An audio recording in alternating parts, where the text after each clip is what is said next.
Hey everyone, my name's Maddie. I'm an aspiring journalist and I'm in San Francisco, California in the United States right now. I'm here visiting my beautiful friend Saumya, who I met in Thailand in July in 2024. Saumya is a medical student at Stanford University right now, and the first question I asked her in this interview was what beauty is to her and how we can embrace ugliness. I think, there's the two C's. So Maddie and I always agree that pretty much everything in life comes back to colonialism and capitalism, which I know I sound so classic woke when I say that, but it's just so terrifyingly true. Because the issue with these systemic paradigms that govern everything is that they govern your thoughts. And in governing your thoughts, they govern your mind. And in governing your mind, they inhibit your soul. And they inhibit your body.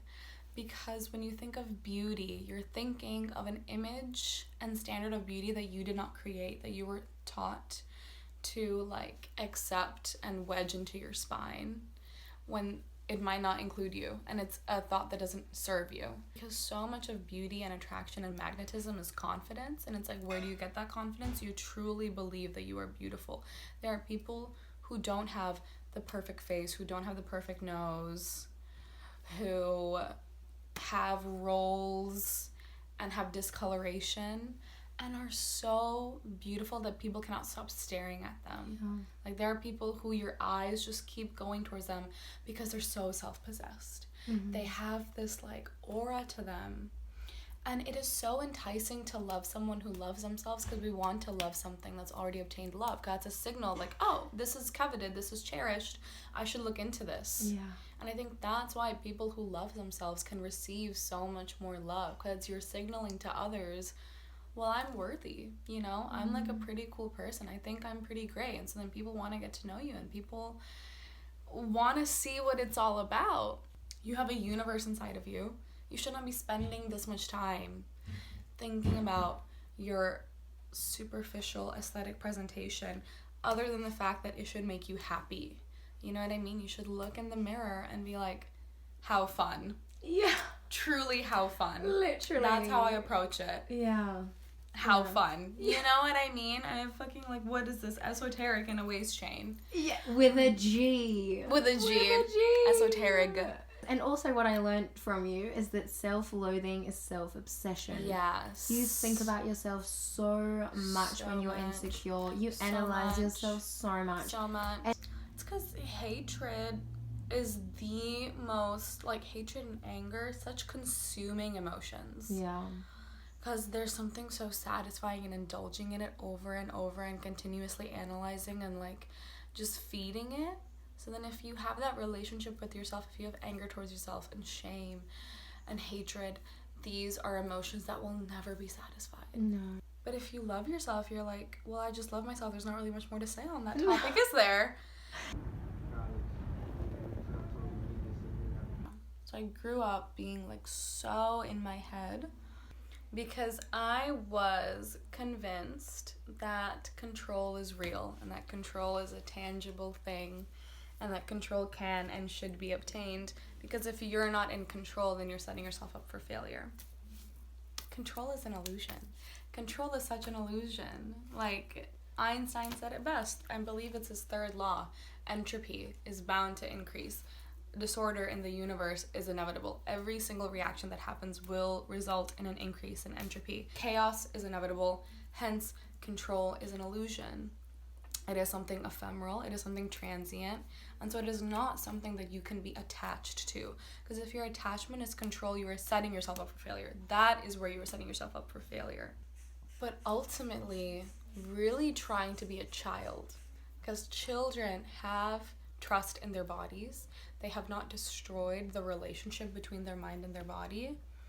That happens as you become an adult and you start to have expectations that you have to meet for others and for yourself, right?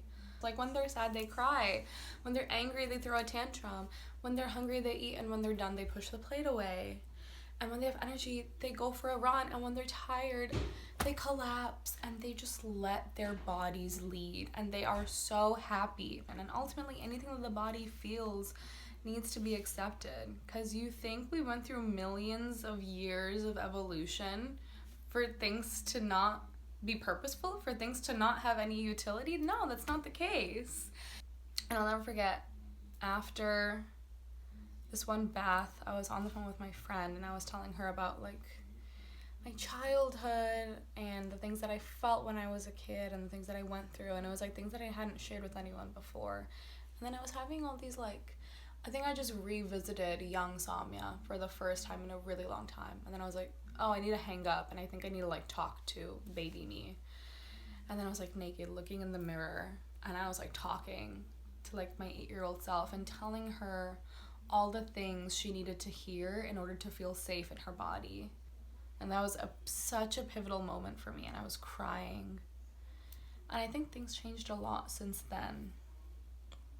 And I think you go into your body and you really find truth because your body doesn't lie. Yes, the body always tells the truth. Yes. Because your thoughts are not your thoughts, but your body is your body. Mm-hmm. Oh my God. Yeah. Oh my God, that's so true. Yeah. The thing you said about whose expectations are we trying to fulfill? There is a mantra that Lisa Nichols, who's a personality development coach, proposes, and it goes, I have nothing to prove, I have nothing to defend, I have nothing to hide, I have nothing to protect. Because this is all related to other people's perceptions, right? Hiding, defending, protecting. So when you stop doing that, it's really just your body. Radical self-acceptance. Yeah. Just radical acceptance of others and yourself. Yeah. Yeah. And another thing that you preach is to surrender to the body. Like, again, we've been through millions of years of evolution and, like, mortality conceptually and physically, right? Conceptually and physically, it is defined by transience. In that you're here and then you're gone. And there is no perpetual life. Nothing is permanent. It's not possible for this to be perpetual because the body is constantly trying to be in a state of homeostasis. So the minute something goes up, it has to come down. And the minute something comes down, it has to come up. That is just simply functionally how the body operates. And this balance, this homeostasis becomes defunct oftentimes when the mind gets involved. Once you have that mental release, that detachment, you stop resisting. You're like, okay, my body feels like this. Fine. Breathe in the feeling. Accept it with warm hugs. I saw this quote and it was like, there's no greater punishment than forgiveness.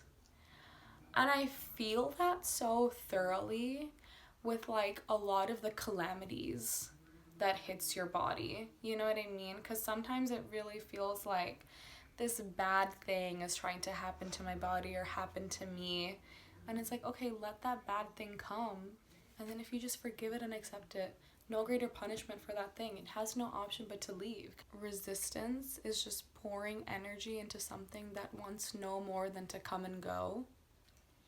It wants no more than to come and go. Yeah. It's like water, bro. If you're gonna build a dam, the water's not gonna move. Yeah. Get rid of the dam and let it flow. Oh my God, yeah. I think our current approach to medicine is so flawed in that it has siloed the body, right? Because you have a gastroenterologist, you have a cardiologist, you have a neurologist, and all these people are so like specialized within their fields of the body, but the body does not function in discrete units. Every single part of your body is talking to the other part of the body. And I think this method of medicine, I understand it, you know, you need experts in each field, but they also need to communicate with each other. So I think integrative medicine, you know, quite literally integrating the body. And then how does that look like in healthcare? Well, that's integrating treatments, right? And integrating philosophies. And I think it all goes back to capitalism and colonialism. Again. Medicine, as we know it, at least in the West, is very much viewed through a white man's ideology. Like, the history of medicine is really troubling. For example, in the 1600s, the reason why psychiatry was not included into medicine, or like anything to do with the psyche and the mind, and it was like a very physical field, was because if people started investigating the mind, that kind of was investigating the soul, and that was the domain of the church. So there was this guy, I'm forgetting his name, but he noticed that, like, you know, a lot of health and illness is a very personal experience. A lot of your illness, a lot of your disease progression and your disease results are so influenced by your psyche and how you're viewing it, how you feel about it. But if you start investigating that, that's investigating the soul, and the church would not allow that to happen. And then that's why medicine is the way it is right now. That's why, like, psychiatry was created only really within, like, the past 150 years, and that too by white men, often to control white women. Don't even, like, completely disregard colored bodies, right? Melanated bodies.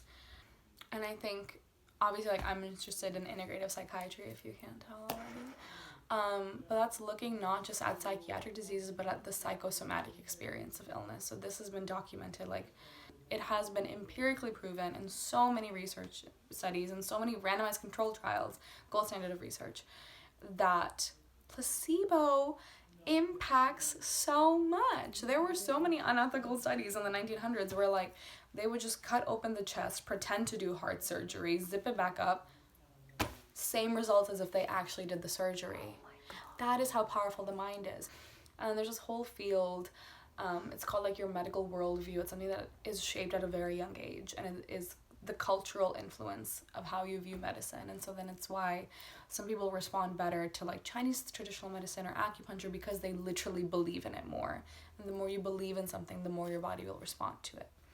And so I want to use this understanding of how much a patient's relationship to themselves, to their providers, to their treatment impacts their actual disease outcomes to advocate for less invasive, less costly, and more accessible treatments that can support diverse bodies going through diverse symptoms, going through diverse illness outcomes. Because there is no one-size-fits-all treatment, just like how there's no one-size-fits-all illness experience, you know? Illness is so heterogeneous, it's so varied. So basically, all I want to say is medicine is limited.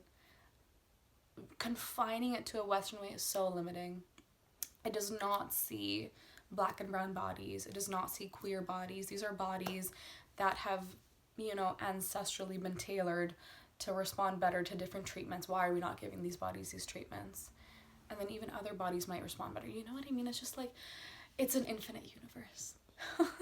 There is so much possible if you just believe in these possibilities, and I believe in the possibilities.